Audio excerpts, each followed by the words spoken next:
Welcome to the Deep Dive. Today, we're getting into the history of the Black Disciples. They're a major African-American street gang, started right here in Chicago. Mm-hmm. We're working mainly from this document, blackdisciples.pdf. Yep, that's our guide. And the goal is really to map out their story origins, evolution, activities, impact, get a solid grasp quickly. Right. Cut through to the core info. What jumped out at me right away, looking at this source, was the timeline. You might think of them as, I don't know, more recent, but their roots go way, way back. They really do. The document actually points to 1958. That's when the first group formed. 58, wow. Yeah, teenagers from places like Hyde Park, Inglewood, Kenwood. They call themselves the Devil's Disciples. Devil's Disciples, quite a name for some kids. It is, yeah. It seems like it started, pretty locally. So who are the main guys at the start? Does the document mention names? It does. It lists David Barksdale, Richard Strong, Mingo Shred, Prince Oldtimer, Kilroy, Leonard Longstreet, and Nightwalker. Quite a few involved initially. Okay, so a group effort at first. Seems like it. But that changed pretty fast. How so? Well, by early 61, David Barksdale, people later called him King David.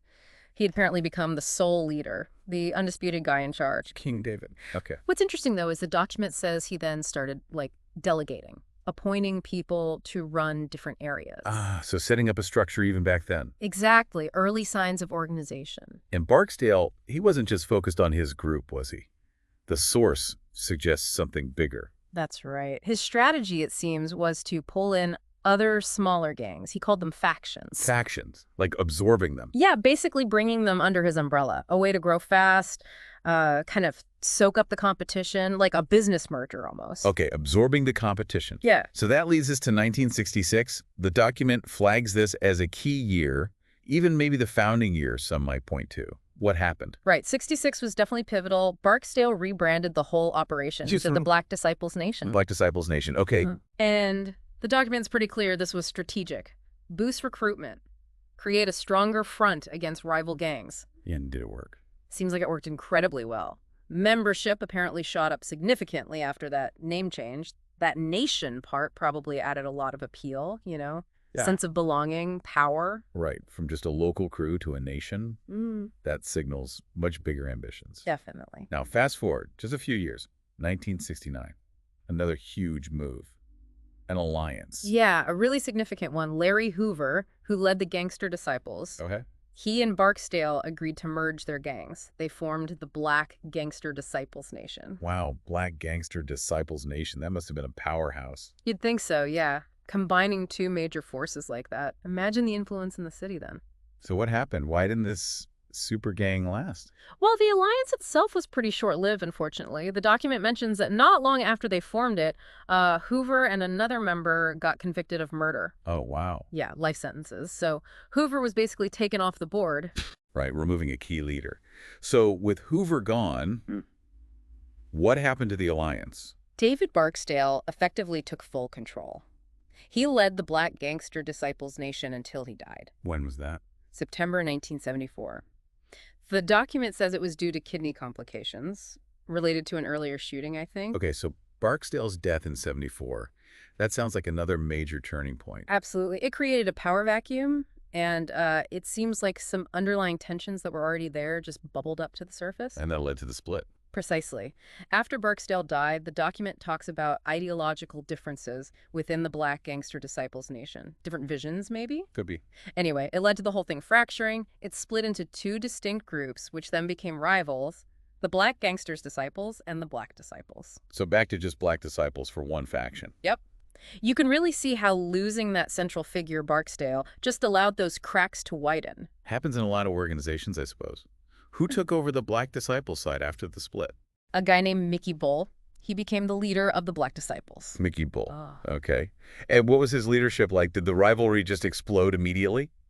Actually, no. Interestingly, the document notes that under Bull, there was a period of relative peace between the Black Disciples and the Gangster Disciples. Really? A truce? Yeah, like a ceasefire, maybe a recognition of their shared roots, or just exhaustion from conflict. Hard to say, but there was calm for a bit. That's surprising given the split. How long did that peace hold? Well, the source indicates it was fragile and temporary. It ended pretty violently. How? Mickey Bull was murdered. by the gangster disciples, according to the document, August 1991. Wow.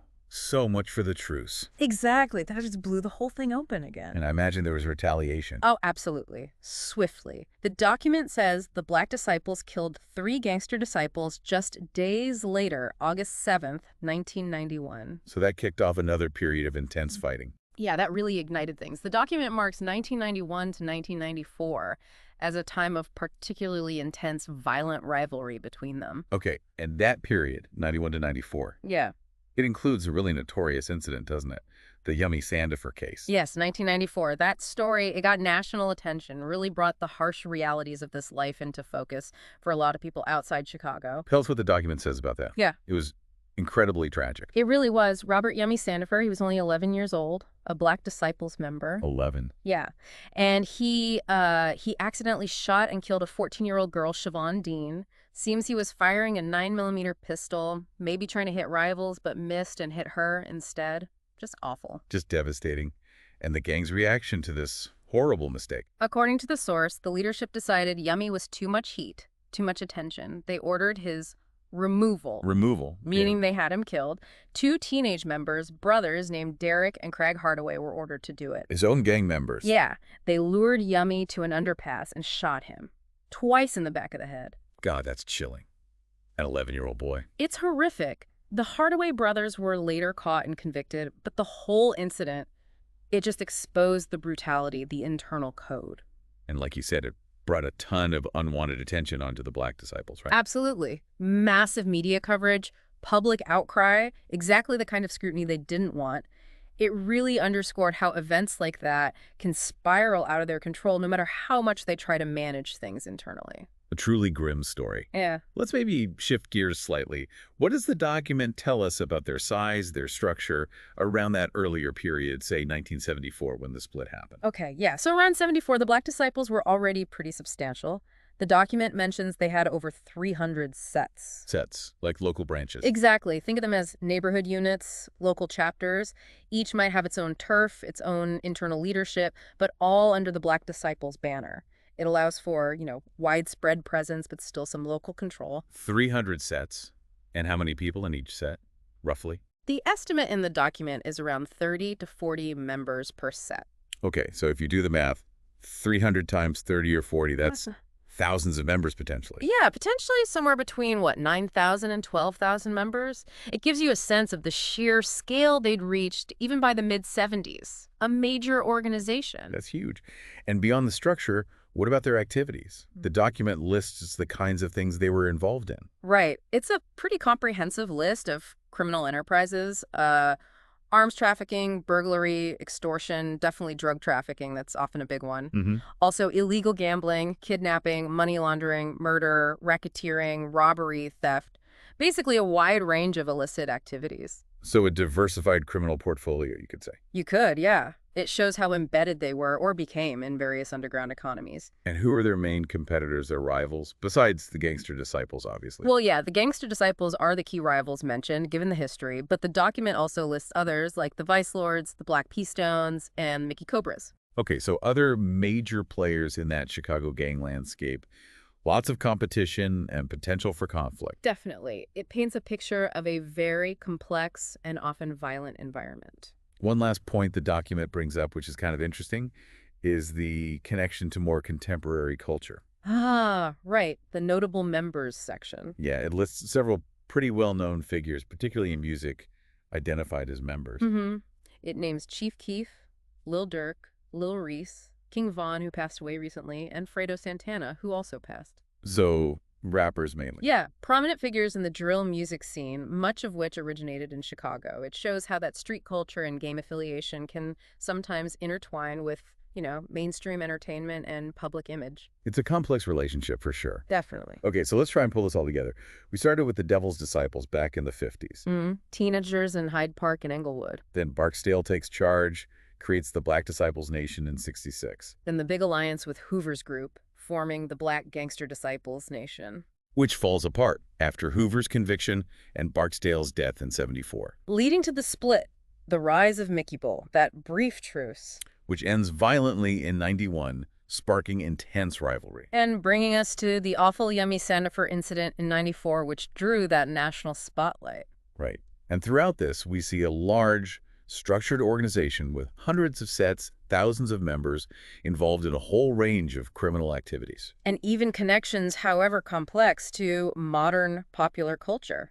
This whole history, drawn from this document, it really paints a picture of how deep the roots of these organizations can go in certain communities. Decades of history. It really does. It makes you think about all the factors, social, economic, historical, that play into how groups like this form, how they evolve, and the impact they have. Absolutely. And maybe that leads to a final thought for our listeners to chew on. Considering how local factors, community issues, historical events clearly shape the path of groups like the Black Disciples. And thinking about that complicated link between gang activity and just broader problems in society.